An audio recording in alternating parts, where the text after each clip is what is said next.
Hello everyone, welcome back to your channel civil sorted. आज की इस वीडियो में हम बात करेंगे कि हम स्लम कोन टेस्ट को कैसे परफॉर्म करते हैं और इसका यूज़ क्यों करते हैं। स्लम कोन टेस्ट जो है हमारा, वो कंक्रीट की वर्केबिलिटी चेक करने के लिए किया जाता है। वो इसलिए किया जाता है ताकि हम देख सकें कि कंक्रीट के अंदर पानी कम है, ज़्यादा है या एक्यूरेट है, या एक तरह से परफेक्ट मिक्स बना है या नहीं, according to the project need. कई जगह पे हमारे को बिल्कुल फ्लो करवाने के लिए ज़्यादा पानी डालना पड़ता है, तो तब स्लम कोन टेस्ट चेक किया जाता है कि इसमें एक्यूरेट वाटर है कि जो फ्लोएबल प्रॉपर्टी आ जाए कंक्रीट के अंदर। कई जगह पे हमारे को मैनुअली करना पड़ता है मशीन्स के बिना पोर, है ना। तो इसलिए इसकी वैल्यूज चेक करनी पड़ती है टाइम टाइम पे टेस्ट करके। तो मैं आपको इसके बारे में बता देता हूँ स्लम कोन होता क्या है। स्लम कोन है हमारा ये जो बेस प्लेट के ऊपर रखा हुआ है, ये हॉलो कोन होता है जिसके अंदर हम कंक्रीट को पोर करते हैं। ये जो मैंने आपको बता रखा है ये पूरा एक कोन है। इसके अंदर जो डॉटेड लाइन है ये मैं आपको अभी समझाऊंगा। ये पूरा एक कोन है, ये 3 पार्ट्स में डिवाइडेड नहीं है। स्लम कोन का जो अपर डाया होता है 100 mm होता है, लोअर डाया होता है 200 mm, और हाइट जो होती है वो होती है 300 mm। अब आ जाते हैं हमारी टैंपिंग रॉड पे। टैंपिंग रॉड होती है हमारी, जब हम कंक्रीट को कोन के अंदर फिल कर देते हैं तो उसके बाद हम इसको टैंपिंग रॉड की मदद से टैंप करते हैं। इसका जो डाया होता है वो होता है 16 mm, हाइट होती है 600 mm। और जो मैंने इसके अंदर बीच में लाइंस बना रखी हैं ये वाली, ये इसमें ये शो कर रहा हूँ मैं इससे कि ये मेजरमेंट के काम भी आती है। मतलब इसमें कुछ ना कुछ मेजरमेंट वाली वैल्यूज़ हैं जिससे हम एंड में स्लम कोन की वैल्यू चेक करते हैं। तो चलिए इसका प्रोसीजर देख लेते हैं। सबसे पहले तो हमारे को मिक्स करना है ड्राई क्वांटिटीज़ को। लिखा है ना मिक्स ड्राई कॉन्स्टिट्यूएंट्स, मतलब सीमेंट सैंड एग्रीगेट की ड्राई क्वांटिटीज़ को मिक्स कर लेना है थॉरोली, ताकि उनको मिक्स करने के बाद पूरे मिक्सचर में सेम कलर, यूनिफॉर्म कलर आ जाए। समझ लेना आप, जब पूरा यूनिफॉर्म कलर आ गया है पूरे मिक्सचर में तो अच्छे से वो मिक्स हो चुका है। ठीक है। अब internal surface should be clean. Internal surface किसका? इंटरनल सरफेस इस हॉलो कोन का। अगर इसके अंदर कोई भी पहले से मिट्टी या डस्ट पार्टिकल्स हो, या पहले का सूखा कंक्रीट लगा हो, या अच्छे से क्लीन नहीं हुआ, तो ये हमारे करंट में हम स्लम कोन टेस्ट कर रहे हैं उसकी वैल्यूज को इम्पैक्ट कर सकता है और टेस्ट को भी इम्पैक्ट कर सकता है। तो चलिए अब थर्ड पॉइंट देखते हैं। Base should be uniform and non absorbent.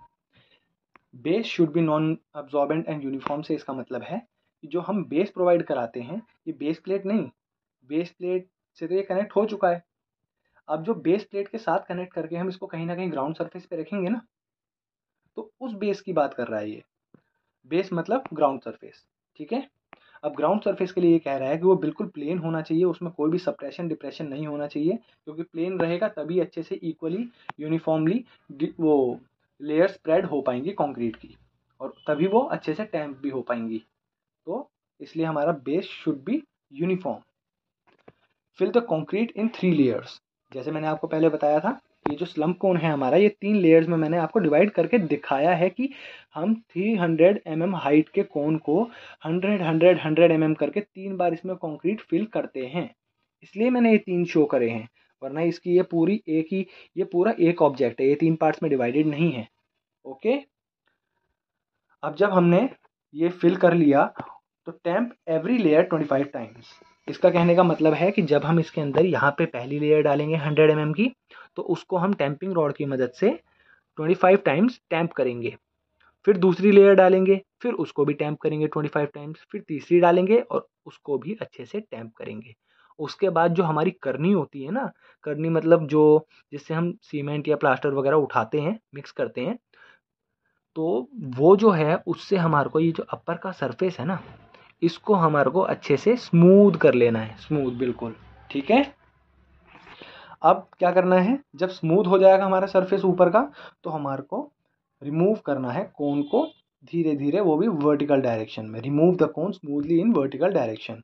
अगर आप थोड़ा सा भी उसे हिलाओगे तो वो जो हमारा स्लम कोन अंदर बना होगा वो टूट सकता है या गिर सकता है।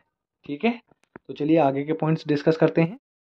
अब आपको देखना है कि इसके अंदर लिखा है as soon as cone gets removed settlement will be start in concrete, so measure the slump with tamping rod. अब ये फिगर मैंने जो बनाया है, जैसे मैंने आपको बताया था टैंपिंग रॉड से हम मेजरमेंट करते हैं। अब जो मैं उस फिगर में नहीं बना पाया था क्योंकि मैंने वहाँ पे स्पेसिफिकेशंस लिखी थी, तो इसलिए मेजरमेंट्स लिखी थी, तो इसलिए मैं हैंडल नहीं बना पाया था। तो ये फिगर में मैंने बताया है कि जो ये बेस प्लेट है नीचे वाली, इसके अंदर एक हैंडल भी जुड़ा होता है, मेजरिंग हैंडल होता है वो। इसके अंदर एक होल होता है जिसके अंदर से हम इस टैंपिंग रॉड को पुट करते हैं, इसी के अंदर से वो जाता है और इसके अंदर वो जाता है।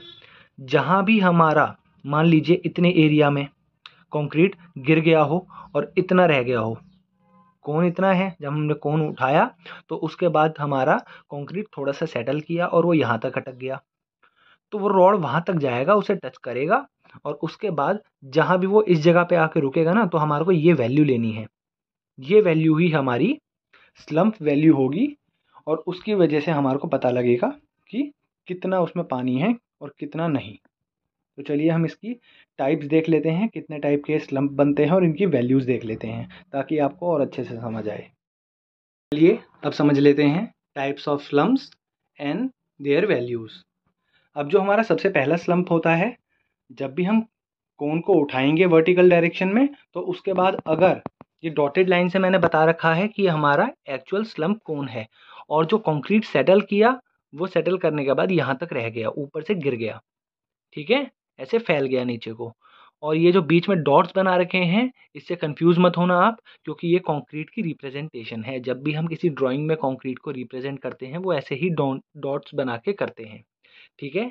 तो जब भी हमारा स्लम्प कोन हटाने के बाद एक्चुअल पोजीशन से सेटल होके इतना ही रह जाए, है ना, तो उसको हम कहते हैं ट्रू स्लम्प।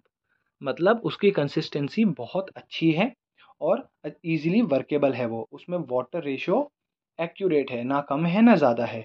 और इसकी वैल्यू कितनी रहती है, अगर जब भी हम टैंपिंग रॉड डालते हैं ना, ऊपर से मैंने आपको बताया था टैंपिंग रॉड डालते हैं, तो उसकी वैल्यू अगर 90 mm या 100 mm या 105 mm, 90 से 100 या 105 mm तक आती है, तो इसका मतलब वो ट्रू स्लम्प है और उसकी कंसिस्टेंसी अच्छी है, इससे काम अच्छे से किया जा सकता है, ठीक है। और दूसरा हमारा होता है type share slump. Share slump में जैसे कि आपको मैंने बता रखा है कि ये जो एक्चुअल लाइन है, ये रहेगा ऊपर तक, लेकिन साइड से थोड़ा टूट के गिर जाएगा, मतलब कहीं ना कहीं साइड से टूट के बिखर जाएगा, तो इसको हम कहेंगे शेयर स्लम्प। और इसमें प्रॉब्लम ये होती है कि इसके अंदर पानी कम होता है, जो इसको अच्छे से बॉन्ड नहीं कर पाता और इस वजह से ये टूट जाता है और बिखर जाता है। इसकी जो स्लम्प की वैल्यू आएगी वो 90 mm से कम आएगी। जब 90 mm से कम आए तो समझ लीजिए ये गिरेगा और शेयर स्लम्प आएगा ही आएगा, ठीक है। और तीसरा होता है हमारा लास्ट, वो होता है कोलैप्स स्लम्प। इसको हम कहते हैं कोलैप्स इसलिए कहते हैं क्योंकि आप देख सकते हैं ये है इसकी मोल्ड की एक्यूरेट लाइन जो मैंने बना रखी है, रेफरेंस लाइन, और जो नीचे जो गिरा पड़ा है सारे में इस तरीके से, वो है हमारा कंक्रीट मिक्सचर। इसको हम कोलैप्स इसलिए बोलते हैं क्योंकि इसके अंदर बहुत ज़्यादा एक्सेस वाटर होता है और इसकी वैल्यू अगर टैंपिंग रॉड पे 120 से ज़्यादा जाए तो समझ लेना ये कोलैप्स स्लम्प है। और इसके अंदर वाटर ज़्यादा है, ये ईजिली वर्केबल नहीं है नॉर्मल कंडीशंस में। ये वहाँ काम आता है जहाँ पे कंक्रीट को फ्लो करके डालना हो, अंडर वाटर कंस्ट्रक्शन में डलता है, पंप करके डाला जाता है ना ऊपर से नीचे तक, तो इसलिए वहाँ ये यूज़ हो सकता है, नॉर्मल कंडीशंस में यूज़ नहीं हो सकता।